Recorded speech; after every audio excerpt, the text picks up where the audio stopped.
तमा कमेटी की तरफ से मैं उनको भी खुशामदीद कहता हूँ। ये वो आस्थाने हैं जहाँ आज भी अल्लाह की रहमत से लोग मुस्तफ़ीज़ हो रहे हैं और लोग दूर दूर से इन आस्थानों पे आके अपनी मुरादें अल्लाह की बारगाह में पेश करते हैं।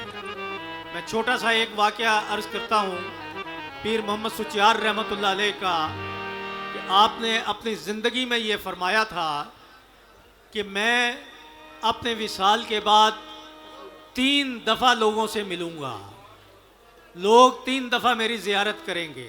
और ऐसा ही हुआ कि हर 100 साल तकरीबन गुज़रता है और दरियाए चनाब की तुग़यानी आती है, मज़ार शहीद होता है और फिर आपको बाहर निकाल लिया जाता है और सरेआम लोग ज़ियारत करते हैं और फिर दोबारा दफन किया जाता है।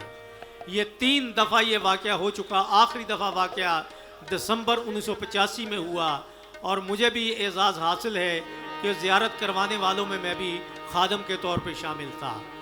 और लोगों ने देखा कि 400 साल के बाद भी वो बुज़ुर्ग उसी तरह कायम दायम, उसी तरह रोब दाब उनका, उसी तरह बरकतें शामिल हाल सब ने देखी हैं।